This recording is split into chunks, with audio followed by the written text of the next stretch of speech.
Hello friends, welcome to AB maths classes. आज हम करेंगे class 6 maths chapter 6 perimeter and area page number 139 के figure it out.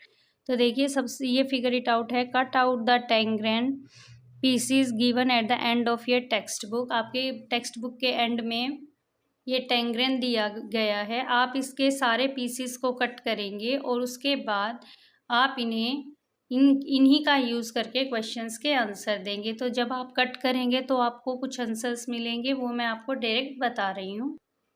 Explore and figure out how many pieces have same area. हमें बताना है किन किन PCs का एरिया सेम है। तो देखिए, हमारे सी और ई का एरिया सेम है और हमारी शेप ए और बी का भी एरिया सेम है, क्योंकि ये सेम स्पेस ऑक्यूपाई कर रहे हैं। जब आप कट करेंगे, सी को ई के ऊपर रखेंगे तो वो पूरा ओवरलैप करेगा, और बी को उठा के ए के ऊपर रखेंगे तो वो भी इसको फुल कवर कर लेगा।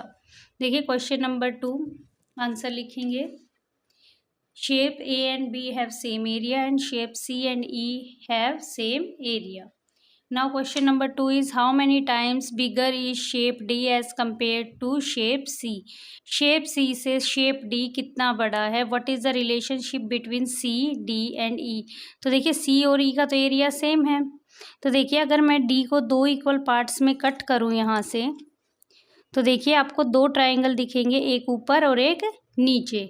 अगर मैं इसे टू इक्वल पार्ट्स में डिवाइड करती हूँ तो सी और ई का एरिया जब मैं ऐड करूँगी तो हमें डी का एरिया मिल जाएगा। डी का एरिया सी के एरिया से डबल होगा।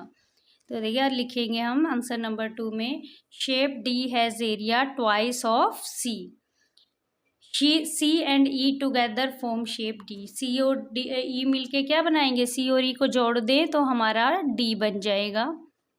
Next question is which shape has more area? Shape D और एफ। डी का एरिया ज़्यादा है या एफ का एरिया ज़्यादा है? Give reason for your answer.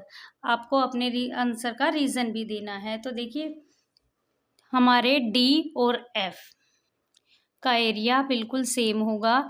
जब हम सी और ई को रखेंगे तो हमें डी मिल जाएगा, और सी और ई को ट्राइंगल की फॉर्म में रखेंगे तो हमें एफ मिल जाएगा। तो देखिए, जैसे अगर मैं यहाँ पे लाइन खींच दूँ तो यहाँ से दो ट्राइंगल्स फॉर्म होंगे, एक ऊपर एक नीचे। तो सी और ई को ट्राइंगल की फॉर्म में जोड़े तो हमें एफ मिलेगा, और अगर हम ऊपर नीचे रखें तो हमें डी जैसा स्क्वायर मिलेगा। Next question is which shape has more area? Shape F और जी। एफ का एरिया और जी का एरिया। तो देखिए, एफ कहाँ है हमारा? ये एफ है और ये हमारा जी है। एफ और जी के एरिया में किसका एरिया ज़्यादा है? Give reason for your answer. देखिए, जी और एफ का एरिया भी हमारा इक्वल होगा। जी में से भी हमारे दो ट्राइंगल बन जाएंगे और एफ में से भी दो ट्राइंगल बन जाएंगे, और दोनों की शेप क्या होगी? इक्वल होगी। अगर हम ओवरलैप करें उन दोनों ट्राइंगल्स को तो हमें जी और एफ मिल जाएगा। तो दोनों का एरिया सेम है। तो लिखेंगे shape G and F have same area as G comprises of two small triangle same as that of F. हमारा जी भी दो स्मॉल ट्राइंगल से मिलकर बना है जैसे एफ बना है।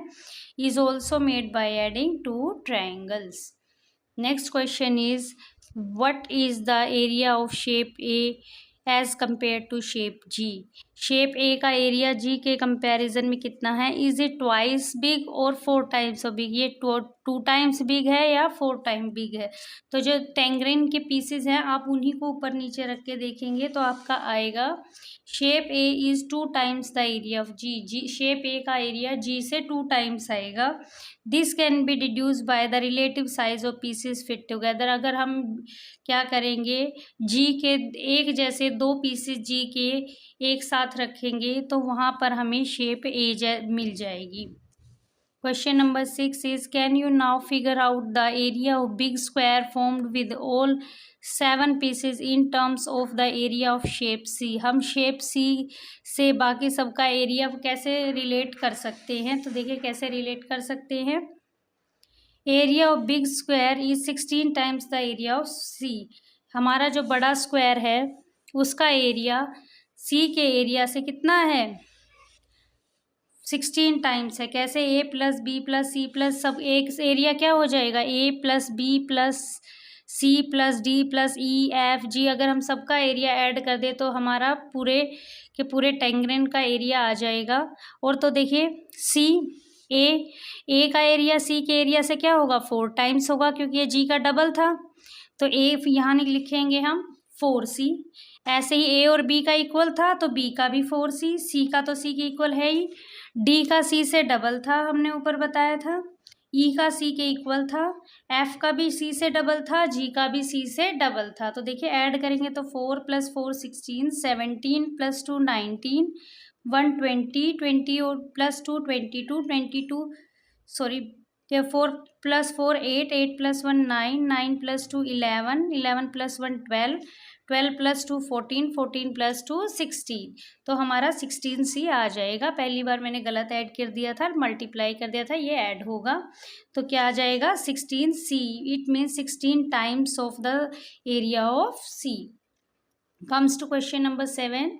Arrange these 7 pieces to form a rectangle. अब हमें रेक्टेंगल की फॉर्म में इन पीसेस को अरेंज करना है। What will be the area of this rectangle. तो रेक्टेंगल का एरिया कितना होगा in terms of area of C now. तो देखिए शेप कोई भी हो, कॉन्फ़िगरेशन कोई भी हो, अगर हम इन्हीं पीसेस से बना रहे हैं तो हमारा एरिया क्या आएगा, सेम आएगा, चाहे वो स्क्वायर हो या रेक्टेंगल हो। तो ये भी 16 times of the area of C आ जाएगा। तो आप अपनी नोटबुक में लिखेंगे area of rectangle is also 16 times the area of C. Whatever the configuration of figure, area remains same. कोई भी कॉन्फ़िगरेशन हो हमारे फिगर्स की, एरिया सेम रहेगा। Question number 8। Are the parameters of square and rectangle formed from 7 pieces different और same. जो parameter है अब रेक्टेंगल और स्क्वायर का वो क्या होगा, डिफरेंट होगा या सेम होगा। तो देखिए पैरामीटर तो हमारा डिफरेंट होगा, एरिया ही तो सेम होगा, पर जैसे ही कॉन्फ़िगरेशन चेंज होगी, पैरामीटर होता है हमारा बाउंड्री का सम। तो बाउंड्री का सम यहाँ पे भी, यहाँ पे कुछ और है, हम इसे इसका ट्राइंगल बना देंगे इन पीसेस से तो अलग हो जाएगा, और रेक्टेंगल बना देंगे तो बाउंड्री का सम अलग हो जाएगा। तो हम लिखेंगे the parameter of the square and rectangle formed from 7 pieces are different as parameter of a figure depends on geometry। Perimeter हमारा ज्योमेट्री पे डिपेंड करता है, उसके फिगर पे डिपेंड करता है। So it is different for rectangle and square. देखिए next question, page number 140। Look at the figures and guess which has larger area. तो देखिए ऑब्वियसली बी का लार्जर एरिया होगा, क्योंकि इसमें जो ये कॉर्नर्स बने हुए हैं ये इसको ज़्यादा एरिया प्रोवाइड करेंगे in spite of these curves.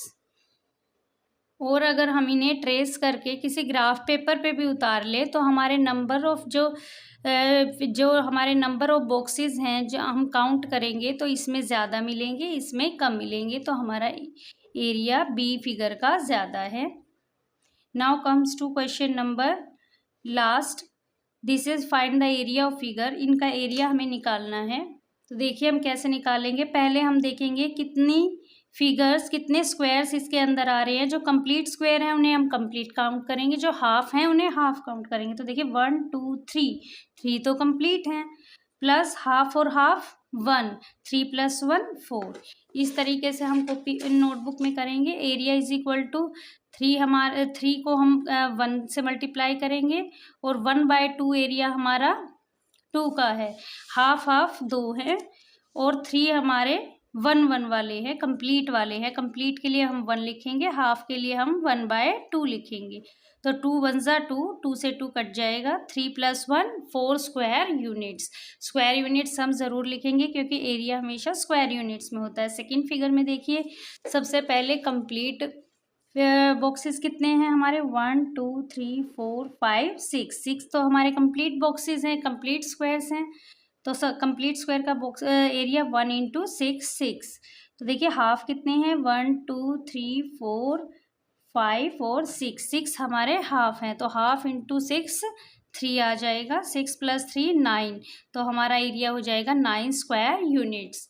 Next देखिए इसमें कंप्लीट फिगर स्क्वायर काउंट करें, 1 2 3 4 5 6 7 हमारे कंप्लीट स्क्वायर्स हैं, और हाफ स्क्वायर 1 2 3 4 5 6 हमारे हाफ स्क्वायर्स हैं। तो इसका एरिया आ जाएगा 7 + 3 10 स्क्वायर यूनिट्स। एन में देखिए नेक्स्ट शेप एम की है, इसमें कंप्लीट स्क्वायर्स 1 2 3 4 5 6 7 8 हमारे कंप्लीट स्क्वायर्स हैं और 6 हमारे हाफ स्क्वायर्स हैं। तो 2 3 ज़ा 6, 8 + 3 11 स्क्वायर यूनिट्स। यहाँ पर हम सारे डॉट मिला देंगे तो ये सारे हमारे हाफ हाफ बनेंगे 1 2 3 4 5 6। तो यहाँ पर हमारा एरिया ऑफ स्क्वायर का टॉपिक कंप्लीट होता है। नेक्स्ट वीडियो में हम अपना नेक्स्ट टॉपिक करेंगे एरिया ऑफ ट्रायंगल। तो तब तक हमारे चैनल के साथ बने रहिए। अगर हमारे चैनल को लाइक एंड सब्सक्राइब आपने नहीं किया है तो ज़रूर करें, और अगर आप इसके एरिया का स्क्रीनशॉट लेना चाहते हैं आप वो भी ले सकती हैं। Thank you.